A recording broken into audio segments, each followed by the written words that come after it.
하나님의 구원 계획, 창세기. 창세기를 가리켜 성경의 못자리라고 말합니다. 창세기에는 원죄와 원복음 등 모든 기원이 다 들어 있습니다. 그러므로 창세기를 모르거나 바르게 접근하지 못한다면 첫 단추를 잘못 낀 것과 같아서 전체가 뒤틀리게 되고 맙니다. 이처럼 원리와 같은 창세기가 오늘날은 공격을 당하고 있습니다. 창조기사, 홍수심판 등이 근동지방에 전해 내려오던 설화 등을 짜깁기 한 신화라고 말합니다. 만일 저들의 말같이 이것이 이방 신화에 불과한 허구라면 기독교는 존립할 수가 없는 것이 됩니다. 왜냐하면 복음의 기원과 근거를 창세기에 두고 있기 때문입니다. 그러므로 본서는 창세기를 심층적으로 논증하므로 우리의 싸우는 무기는 육신에 속한 것이 아니요 오직 어떤 견고한 진도 무너뜨리는 하나님의 능력이라. 모든 이론을 무너뜨리며 하나님 아는 것을 대적하여 높아진 것을 다 무너뜨리고 모든 생각을 사로잡아 그리스도에게 복종하게. 고린도후서 10장 4절 5절 하는 데 중점을 두고자 합니다. 창세기의 구조. 창세기는 크게 세 부분 1장, 2장, 3장에서 11장, 12장에서 50장으로 나누어 이해함이 전체를 파악하는 데 도움이 됩니다. 1장에서 2장. 하나님께서는 태초에 무엇을 행해 주셨는가? 3장에서 11장. 이에 대해서 인간은 어떻게 보답했는가? 12장에서 50장. 그럼에도 불구하고 하나님께서는 어떻게 행해 주셨는가? 태초에 하나님께서는 무엇을 행해 주셨는가? 1장에서 2장. 천지 만물을 창조하시어 사람이 살아갈 환경을 조성하신 후에 하나님의 형상대로 사람을 지으시되 아담과 하와를 짝을 지어주시고 그들의 스위트홈이라 할 수 있는 에덴을 창설하시어 그들을 거기 두시고 사람으로 하여금 만물을 대표하여 하나님을 섬기며 하나님을 대리하여 만물을 다스리게 하셨습니다. 이에 대해 인간은 어떻게 보답했는가? 3장에서 11장. 하나님의 말씀은 불신하고 사탄의 유혹을 청종하여 금단의 과실을 범하고 한 사람을 통하여 침입한 죄가 온 세상을 뒤덮어 홍수 심판을 유발케 하고 홍수 심판에서 구원을 얻은 후예들이 바벨탑을 쌓는 것으로 하나님을 대적하였던 것입니다. 그럼에도 불구하고 하나님께서는 또 어떻게 행해 주셨는가? 12장에서 50장. 여자의 후손을 보내어 뱀의 머리를 상하게 하리라 하신 원복음을 주시고 여자의 후손을 아브라함의 자손으로 보내실 것을 언약하시고 아브라함에게 세워주신 메시아 언약을 이삭과 야곱에게 계승시켜 주시는 것이 창세기의 대의입니다. 하나님의 마음.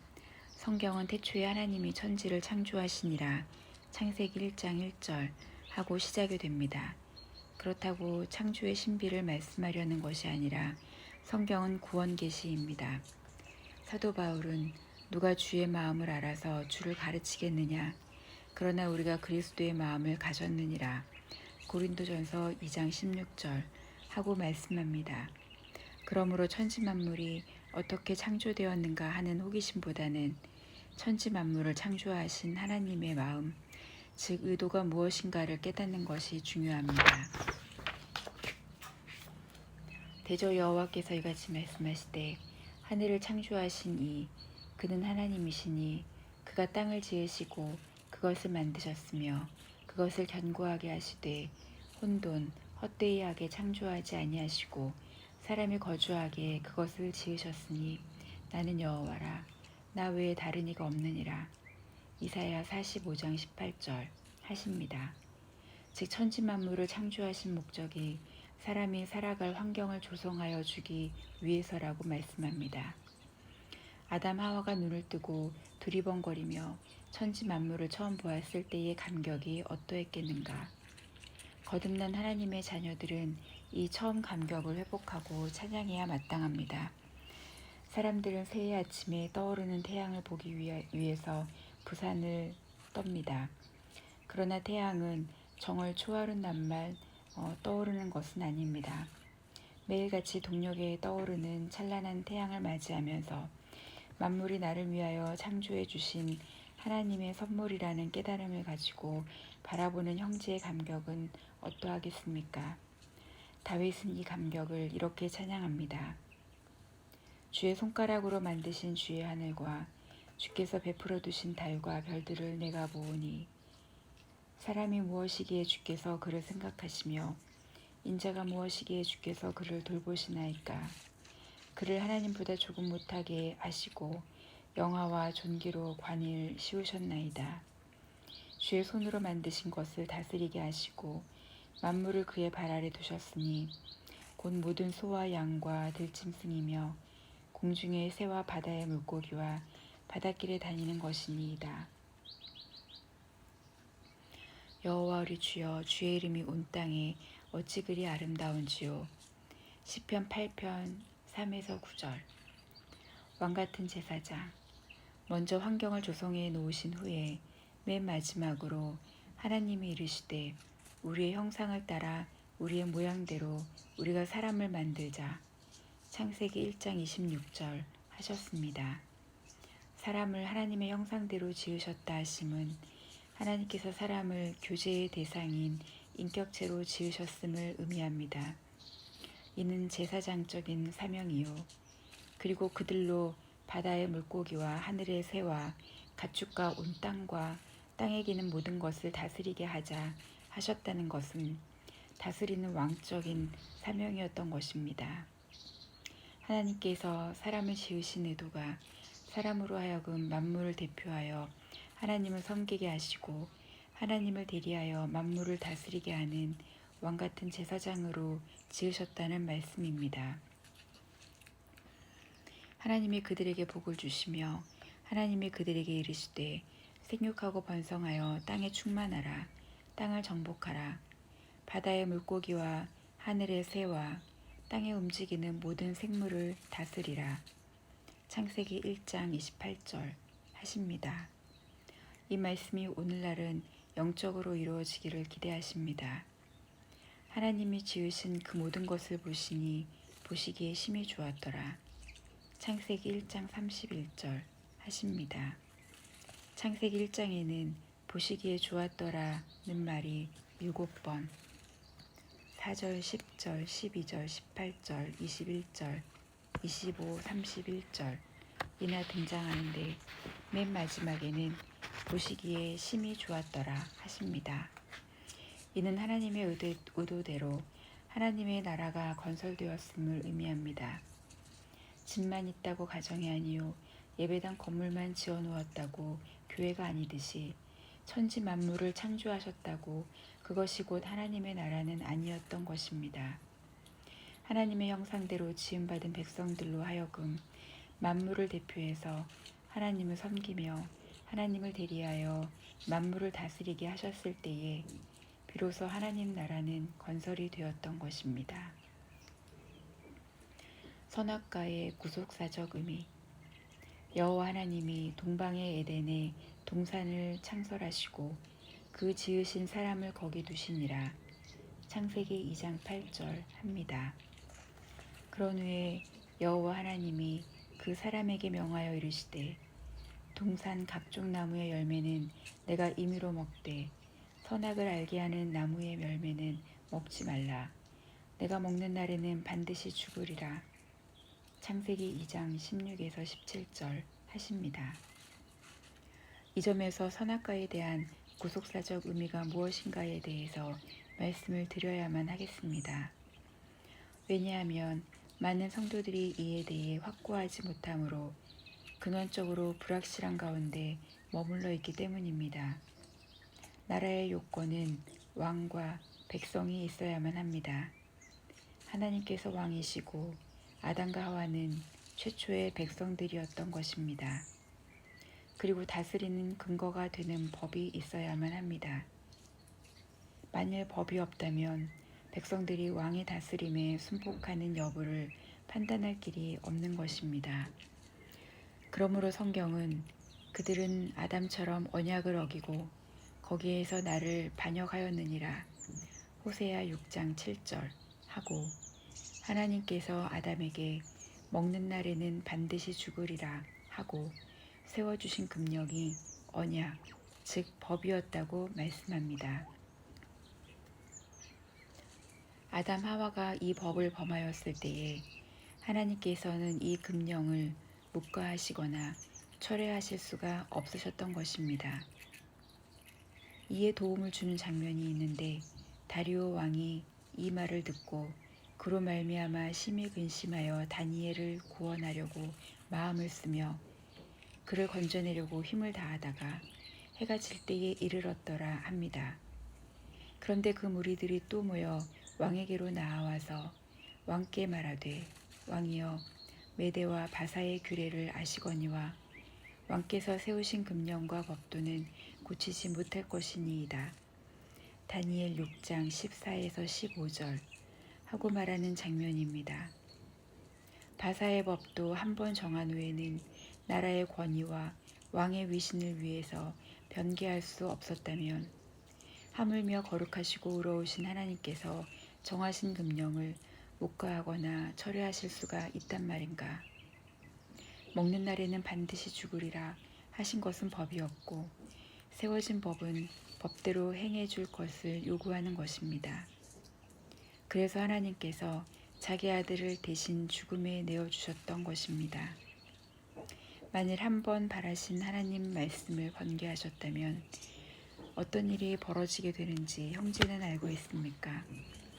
하나님의 말씀인 성경도 언제 번개될는지 알 수 없기 때문에 믿을 수가 없게 되는 것입니다. 주님께서는 천지는 없어질지언정 내 말은 없어지지 아니하리라. 마태복음 24장 35절 하십니다. 사랑과 정절, 이런 법적인 권위만이 아니라 선악과에 대한 금령을 문맥적으로 살펴보게 되면 하나님의 만극하신 사랑의 마음을 깨닫게 됩니다. 선악을 알게 하는 나무의 열매는 먹지 말라. 내가 먹는 날에는 반드시 죽으리라. 창세기 2장 17절 하신 말씀 다음에 무슨 말씀으로 이어지는가를 주목해 보시기를 바랍니다. 여호와 하나님이 이르시되 사람이 혼자 사는 것이 좋지 아니하니 내가 그를 위하여 돕는 배필을 지으리라. 18절 하신 하나님에게 아담에게 하와를 짝지어 주시는 말씀입니다. 그러면 문맥적인 의미가 무엇인가? 하나님과 아담, 백성의 관계와 아담과 하와의 관계가 대칭을 이루는 문맥입니다.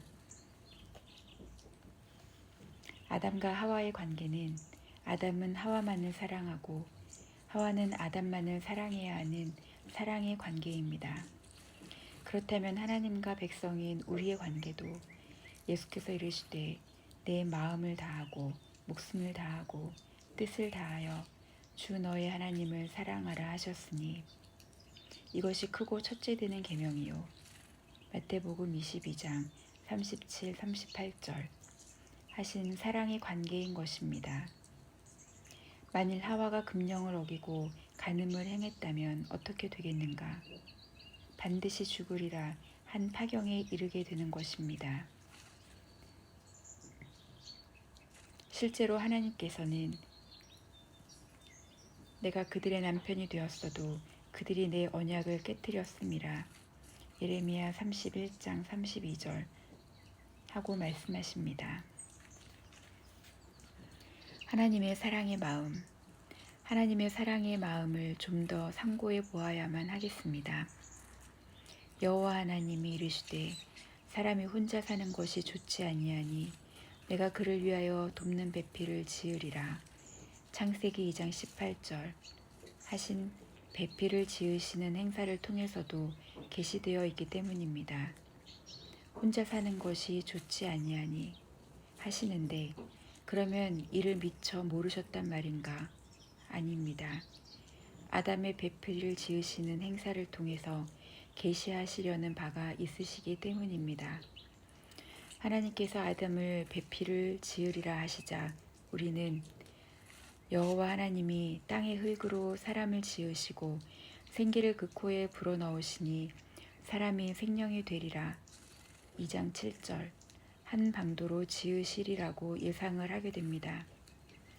그런데 하나님께서는 여호와 하나님이 아담을 깊이 잠들게 하시니 잠들매 그가 그 갈빗대 하나를 취하고 살로 대신 채우시고 여호와 하나님이 아담에게서 취하신 그 갈빗대로 여자를 만드시고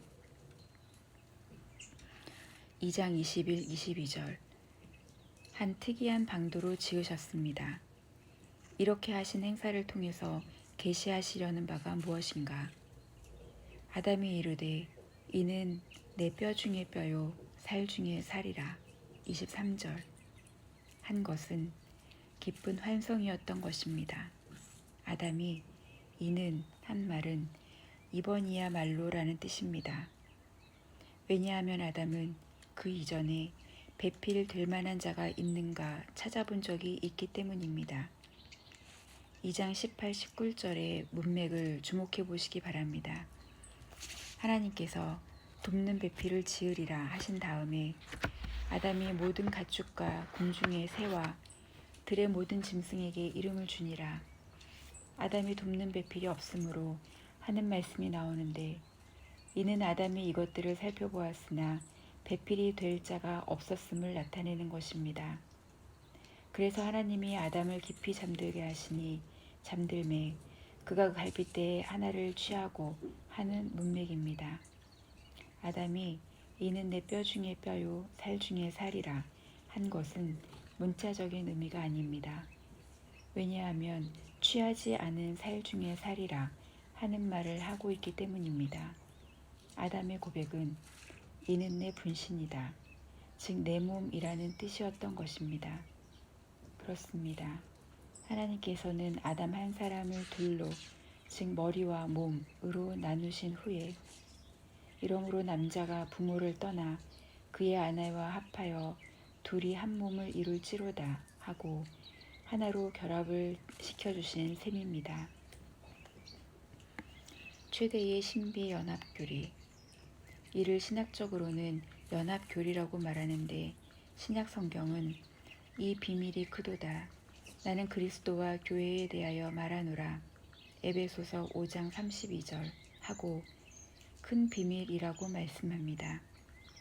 하나님께서는 아담의 배필을 지어주시는 방도를 통해서 그리스도와 교회와의 관계를 계시하시려고 특이한 방도로 지으셨던 것입니다.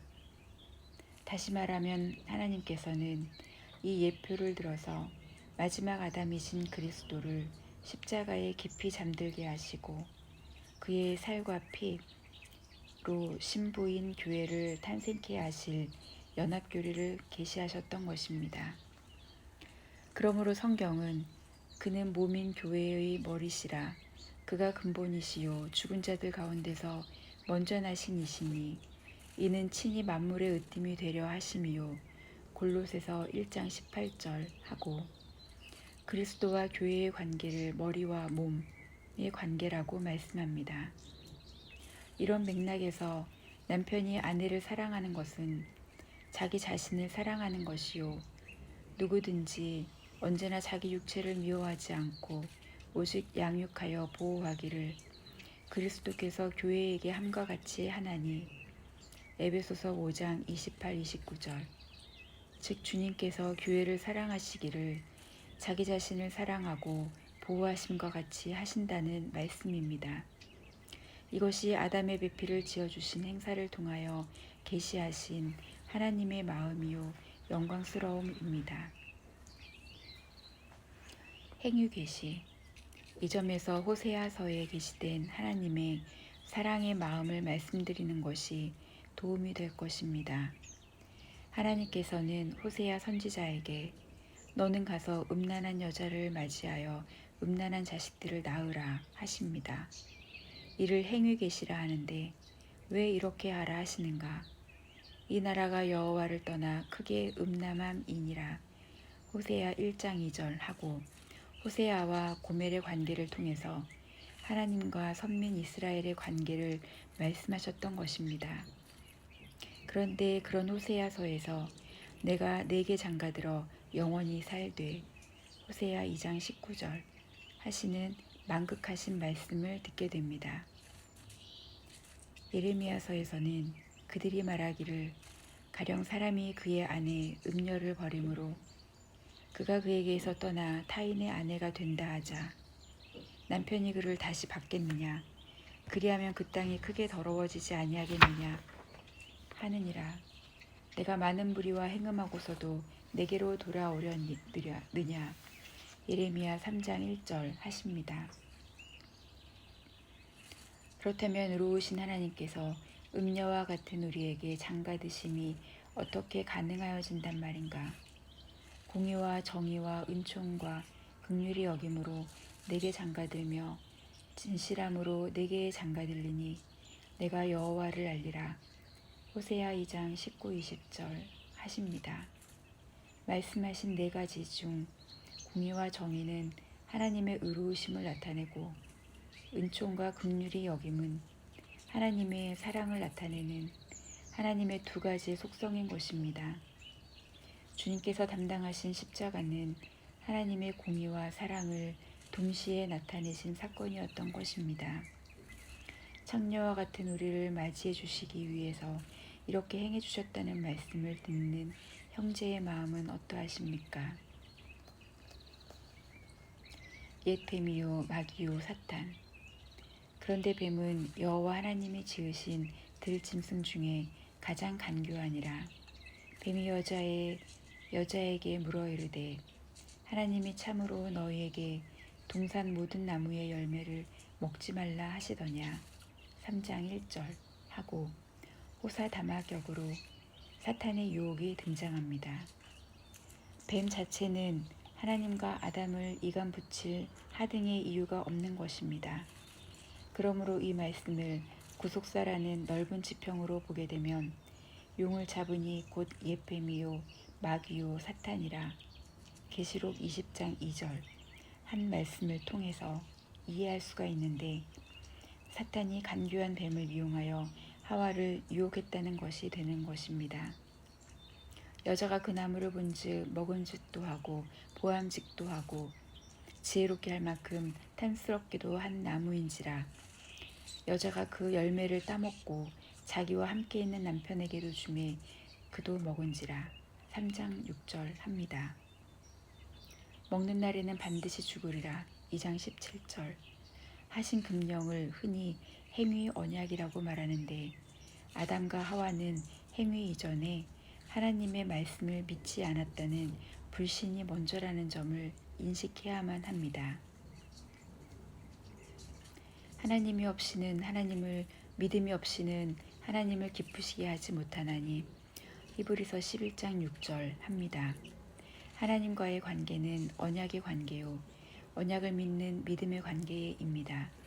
그러므로 언약이 없으면 하나님과의 관계가 이루어질 수가 없을 뿐만 아니라 믿음도 성립이 되지가 않는 것입니다.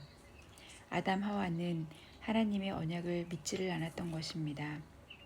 이 점에서 사도 바울이 우리에게 율법의 요구가 이루어지게 하려 하심이니라 로마서 8장 4절 하고 율법이 요구하고 있다 한 점을 기억해야만 합니다.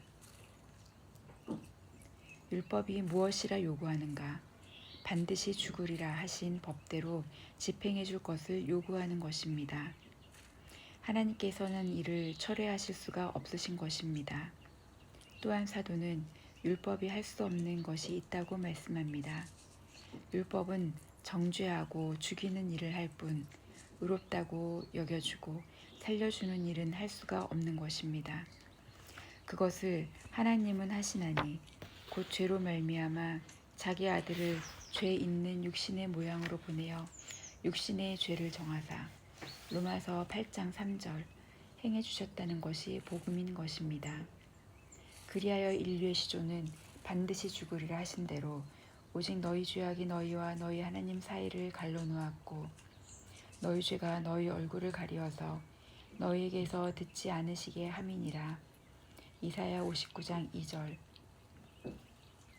하고 하나님과 단절이 되었던 것입니다.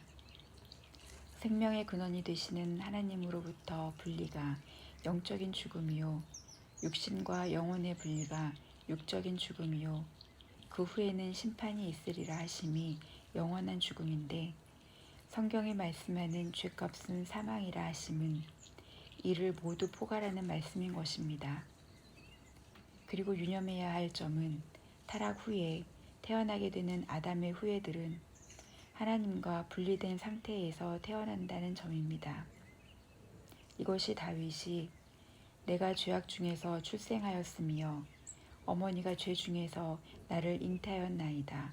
시편 51편 5절 한 원죄 하에 있는 자들입니다. 최우선적인 문제. 성경은 문제에 대한 해답입니다. 하나님이 보시기에 심히 좋았더라 한때는 아무 문제가 없었습니다.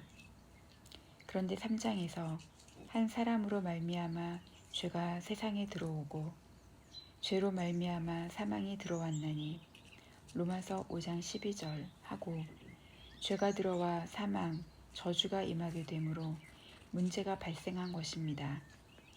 만일 인류의 시조가 하나님의 뜻에 순복을 했다면 우리가 상고하고 있는 성경은 기록이 되지 않았을 것입니다.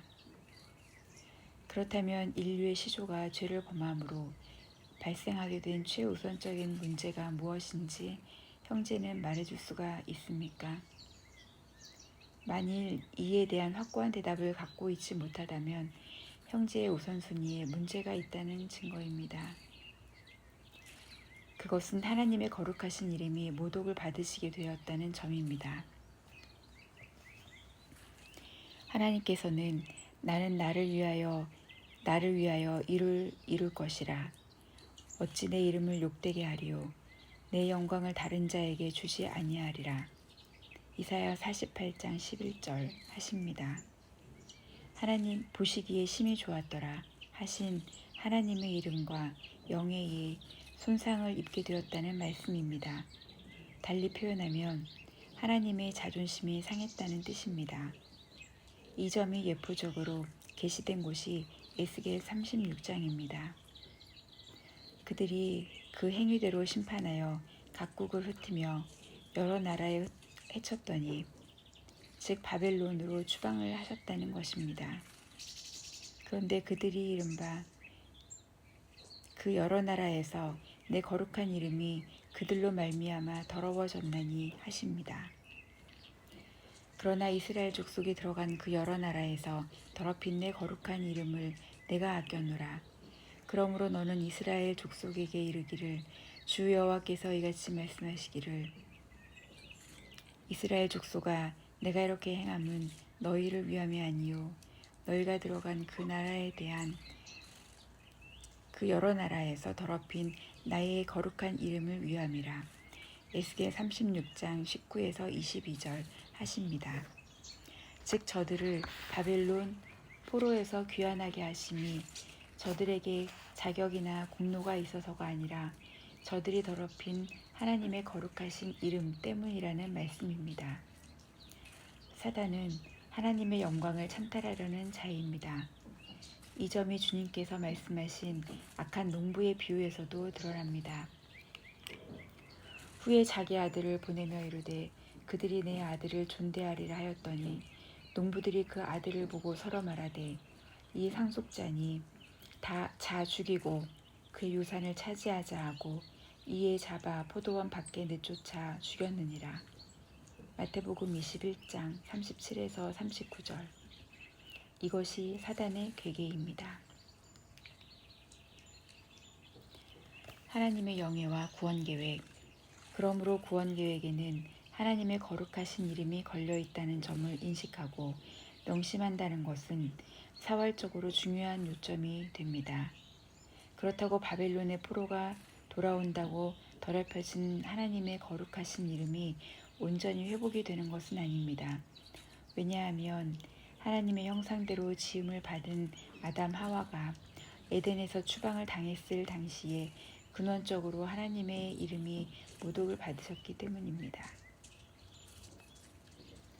그러므로 죗값에 팔려 사단의 포로가 된 원죄하에 있는 자들을 돌아오게 하시려는 구원 계획에는 하나님의 이름과 영예가 걸려 있는 것입니다. 이를 인식한다는 것이 어째서 중요한가? 첫째는 자기 중심에서 너희는 먼저 그의 나라와 그의 의를 구하라 하신 하나님 중심이 되기 때문이요. 둘째는 자신에게 하나님의 거룩하신 이름이 걸려 있다는 정체성은 성화의 삶을 살아가게 하는 원동력이 되기 때문이요. 셋째는 하나님의 구원 계획은 내가 말하였은즉 반드시 이룰 것이요 계획하였은즉 반드시 시행하리라. 이사야 46장 11절 하신 대로 반드시 성취되고야 만다는 확고한 신앙인이 되게 하기 때문입니다. 인간의 3대 문제. 그러면 죄로 인하여 인류에게 발생하게 된 문제는 무엇인가 하는 점입니다. 첫째는 선악을 알게 하는 나무의 열매는 먹지 말라. 내가 먹는 날에는 반드시 죽으리라. 창세기 2장 17절 하신 사망입니다. 그러므로 성경 마지막 책인 계시록에서는 모든 눈물을 그에게서 닦아주시니 다시는 사망이 없고 애통하는 것이나 곡하는 것이나 아픈 것이 다시 있지 아니하리니 처음 것들이 다 지나갔음이로라. 계시록 21장 4절 하고 말씀하는 것입니다. 둘째는 이르되 내가 동산에서 하나님의 소리를 듣고 내가 벗었으므로 두려워하여 숨었나이다. 창세기 3장 10절 한 벌거벗음입니다. 이는 하나님 앞에 죄인의 상태를 나타내는 묘사입니다. 이에 대해 곡해가 없게 하기 위해서 아담과 그의 아내 두 사람이 벌거벗었으나 부끄러워하지 아니하리라 하고 말씀했던 것입니다. 셋째는 이같이 하나님이 그 사람을 쫓아내시고 에덴 동산 동쪽에 그룹들과 두루도는 불칼을 두어 생명나무의 길을 지키게 하시니라. 창세기 3장 24절 한 추방당함입니다. 사망, 벌거벗음, 추방당함. 이 세 가지가 원죄하에 있는 아담의 후예들이 안고 있는 근본적인 문제입니다. 목회자는 영적 의사와 같은 자입니다. 그러므로 나아오는 자들이 안고 있는 문제가 무엇인가를 정확히 진단을 하고 이에 대한 확실한 처방, 즉 해답을 제시해 주어야만 하는 것입니다. 예를 들어 보겠습니다. 사람들이 한 중풍병자를 네 사람에게 메워 가지고 예수께로 마가복음 2장 3절 왔습니다. 교회에 병든 자가 찾아옵니다. 이 사람의 문제가 무엇입니까? 중풍병입니까? 주님께서는 그들의 믿음을 보시고 내 죄의 사함을 받았느니라 5절 하십니다. 문제는 죄요. 해답은 대속주 되시는 그리스도인 것입니다. 병은 표면적인 문제일 뿐입니다. 그래서 나았다가 또 발생을 하고 한 번 죽는 것은 사람에게 정해진 것이요 그 후에는 심판이 있으리니 히브리서 9장 27절 합니다. 하나님의 해답 원시복음. 그러면 에덴에 침입한 죄라는 문제에 대한 하나님의 해답이 무엇인가? 내가 너로 여자와 원수가 되게 하고 내 후손도 여자의 후손과 원수가 되게 하리니 여자의 후손은 내 머리를 상하게 할 것이요 너는 그의 발꿈치를 상하게 할 것이니라. 3장 15절 하신 원복음으로 주어진 것입니다. 원복음은 세 마디로 되어 있는데 내가 너로 여자와 원수가 되게 하고 내 후손도 여자의 후손과 원수가 되게 하리니 즉 이제부터는 여자의 후손과 뱀의 후손 두 부류로 갈라지게 되리라는 것과 두 부류 사이에는 원수가 되게 하리니 즉 적대감과 싸움이 있게 되리라는 것과 그 싸움은 여자의 후손은 내 머리를 상하게 할 것이요 너는 그의 발꿈치를 상하게 할 것이니라 하고 여자의 후손의 승리로 끝나게 되리라는 선언입니다. 하나님의 감추었던 비밀. 그렇다면 여자의 후손은 내 머리를 상하게 할 것이요 하신 원복음이 어떤 방도로 성취가 되는가 하는 점을 형제는 말해줄 수 있습니까? 신약 성경은 자녀들은 혈과 육에 속하였음에 그가 또한 같은 모양으로 혈과 육을 함께 지니심은 죽음을 통하여 죽음의 세력을 잡은 자 곧 마귀를 멸하시며 히브리서 2장 14절 한 방도를 통해서 성취가 된다고 증언합니다. 이를 해석해야 하면 여자의 후손이 혈과 육, 즉 인간의 몸을 입고 오셔서 죽음을 통하여 죽음의 세력을 잡은 자, 곧 마귀를 멸하시며 곧 죽으시고 다시 사심을 통하여 사망의 세력을 잡은 자, 곧 마귀를 멸하신다는 말씀입니다. 그리하여 또 죽기를 무서워함으로 한평생 매어 종노릇하는 사람들을 놓아주려 하심이니 히브리서 2장 14절 하는 것입니다. 그렇다면 사탄이 그리스도를 십자가에 못 박은 사건은 너는 그의 발꿈치를 상하게 할 것이니라에 대한 성취가 되는 것입니다. 주님께서 성취하여 주신 대속교리가 아담이 범죄한 현장에서 선언하신 원복음 속에 이미 들어있었다는 점을 깨달은 형제의 마음은 어떠하십니까? 진실로 복음은 임기응변으로 주어진 것이 아니라 복음과 선지자, 즉 구약 복음을 통해서 증거를 얻은 하나님 속에 감추어졌던 비밀의 경륜인 것입니다. 이 점을 이사야 선지자로 예언케 하시기를 여호와께서 그 그리스도에게 상함을 받게 하시기를 원하사 질고를 당하게 하셨은즉 그의 영혼을 속건제물로 드리기에 이르면 그가 씨를 보게 되며 그의 날은 길 것이요 또 그의 손으로 여호와께서 기뻐하시는 뜻을 성취하리로다. 이사야 53장 10절 하십니다. 씨를 보게 될 것이라 하심을 유념하시기를 바랍니다. 왜냐하면 이는 반드시 죽으리라 대한 대답이 되기 때문입니다. 즉 이 씨가 떨어지게 되면 베드로전서 1장 23절 새 생명을 얻게 되는 것입니다. 또한 나의 의로운 종이 자기 지식으로 많은 사람을 의롭게 하며 이사야 53장 11절 하시는데 이는 벌거벗음에 대한 해답인 것입니다. 왜냐하면 의롭게 하는 은 죄를 가려주시는 것을 의미하기 때문입니다.